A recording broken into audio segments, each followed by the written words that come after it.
हमारे इतिहास पर गर्व करने के कई कारण हो सकते हैं, लेकिन एक महत्वपूर्ण कारण यह है कि हम उस संस्कृति से आते हैं जहां अपने वचन को, अपनी बात को, अपने शब्दों को बचाने के लिए, उनकी रक्षा करने के लिए लोगों ने अपने प्राण तक कुर्बान किए हैं। महाभारत के समय में आप सबको पता है कि कर्ण और अर्जुन के बीच बहुत जबरदस्त दुश्मनी थी, प्रतिस्पर्धा थी, लेकिन इस प्रतिस्पर्धा में भी एक मर्यादा थी।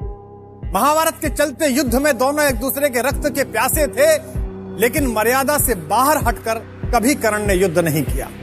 अपने प्रिय मित्र दुर्योधन को एक वचन दिया कि अर्जुन को मैं मार दूंगा, इस बात की प्रतिज्ञा की। कथा में सूत्र आता है कि कर्ण अपने समय का सबसे बड़ा दानी था। सुबह सूर्य पूजन के समय स्नान करते समय नदी से बाहर आने पर उसके सामने अगर कोई भी कुछ मांगने के लिए आ जाए तो कभी उसके खजाने से कोई हाथ खाली नहीं जाता। कुंती के मन में आइडिया आया, उन्होंने सोचा कि क्यों ना अपने बेटे कर्ण के पास जाएं और अपने सभी बेटों की रक्षा का वचन मांग लें। इससे 6 के 6 बेटे बच जाएंगे और मेरी कोख धन्य रहेगी। जिस दिन कर्ण और अर्जुन का निर्णायक युद्ध होने वाला था, उससे ठीक एक रात पहले एक सफेद कपड़ों में ढकी हुई एक महिला कर्ण के द्वार पर पहुंची। अतिथि से भी कर्ण स्वयं बाहर लेने के लिए गए। देखा तो पांडवों की मां, हस्तिनापुर की महारानी कुंती। उन्होंने कहा कि रात्रि के इस समय मुझ जैसे एक सामान्य सैनिक के द्वार पर हस्तिनापुर की महारानी का आगमन।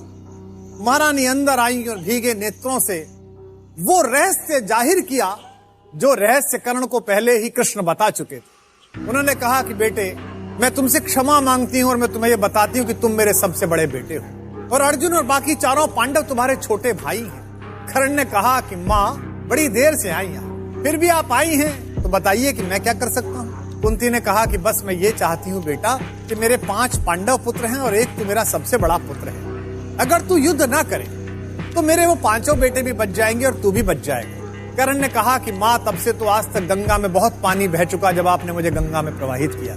बात बहुत आगे निकल गई। दुर्योधन मेरा मित्र है, मैं आज जो कुछ खड़ा हूँ केवल उसकी कृपा के कारण खड़ा हूँ और मैंने उसे विजय दिलाने का वचन दिया। कुंती ने कहा, बेटा, पर मैंने तो सुना था कि तुम पृथ्वी के सबसे बड़े दानी हो। माँ की तरह नहीं, एक याचक की तरह तुम्हारे द्वार पर मैं तेरे दरवाजे से बिना भीख जा रहे हैं।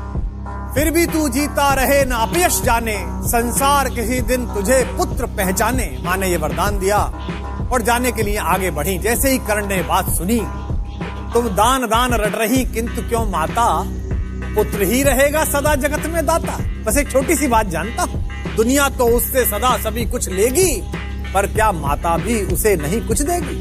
दुनिया मुझसे लेती, आप तो कुछ दो। सोचो क्या मांग सकता है कर्ण। कर्ण ने कहा, मैं 1 कर्ण अतएव मांग लेता हूं, बदले में तुमको 4 कर्ण देता हूं। छोड़ूंगा मैं तो कभी नहीं अर्जुन को, तोड़ूंगा कैसे स्वयं पुरातन प्रण को, पर अन्य पांडवों पर मैं कृपा करूंगा, पाकर भी उनका जीवन नहीं हरूं। कहा कि एक वचन दे रहा हूं, अर्जुन को नहीं छोड़ूंगा, बाकी चारों को मारूंगा। मेरे सामने आकर उनके हथियार गिर जाएं फिर भी नहीं मारूं। इससे मां क्या होगा? दुनिया जानती है कि तेरे 5 बेटे हैं। मैं तुझे वचन देता हूं कि इस युद्ध के बाद भी दुनिया यही कहेगी कि कुंती के 5 बेटे। पर मन में एक डर आ गया कि युद्ध क्षेत्र में इतनी मर्यादाएं टूटती हैं, बड़े बड़े मर्यादा का पालन करने वाले लोग मर्यादा नहीं रखते। कुंती ये सब सोचती हुई चुपचाप आधी रात अपने शिविर में लौटकर रोती हुई सो गई।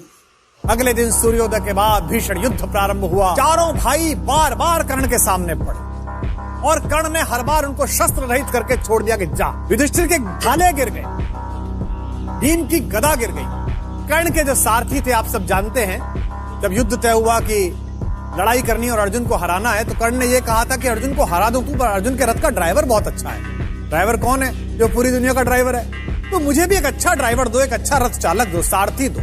उस समय के सबसे अच्छे विश्व में 2 ही सारथी थे, एक कृष्ण और दूसरे थे शल्य, जो सहदेव नकुल की मां माद्री के भाई थे। मद्र नरेश शल्य, मामा शल्य, वो दुर्योधन की ओर से लड़ रहे थे। अगर मामा शल्य मुझे मिल जाएं तो मैं अर्जुन से लड़ लूंगा। तो शल्य ने कहा, भाई एक ही बात पर रथ चलाऊंगा, रथ तो चला लूंगा पर मेरे मुंह से जो निकलेगा निकलेगा, मैं बोलता रहूं। इसीलिए संस्कृत में शल्य का अर्थ है शंका और कर्ण का अर्थ है कान। जिसने कान में बार बार शंका डालकर पराजित किया वो शल्य है। शल्य ने पूछा कि कर्ण ये क्या कर रहा है भाई, इन चारों भाइयों को पकड़ा छोड़ क्यों दिया? अर्जुन से डरता है, ये भी तो तेरे शत्रु हैं। कर्ण ने मुस्कुराते हुए कहा, आप नहीं समझोगे मामा, ये जिंदगी सिर्फ जीत और हार के लिए नहीं है, बल्कि जिंदगी के बाद बहुत सारी चीजें हैं जिन्हें सत्य कहा जाता है। ये युद्ध तो 5 दिन का है, मैं तो जन्म जन्मांतर का युद्ध लड़ रहा हूं। इस युद्ध के भीषण क्षणों में भी मेरा ध्यान अपने सत्य और अपने वचन से नहीं हटा है। मैंने ये 4 महारथी इसलिए छोड़े हैं, इन्हें जीवनदान इसलिए दिया है कि सत्य के चरणों में, सुमार्ग के चरणों में, स्वर्ग के चरणों में 4 फूल चढ़ा रहा हूं। ये 4 फूल हैं मोल किन्हीं कातर नैनों के पानी के, ये 4 फूल हैं दान किसी प्रच्छन्न महाबलदानी के, ये 4 फूल मेरा अदृष्ट था हुआ कभी जिनका कामी, ये 4 फूल पाकर प्रसन्न हंसते होंगे अंतर्यामी। और इस तरह दुनिया के सबसे कीर्तिमान योद्धा और सबसे बड़े दानी ने अपनी मां को जो वचन दिया था दान का, उसे युद्ध भूमि में निभाया। जय पराजय को सामने देखकर और आने वाली मृत्यु को सामने देखकर भी जिस व्यक्ति ने अपने वचन का पालन किया, उसे ही दानवीर महाबली कर्ण कहा जाता है।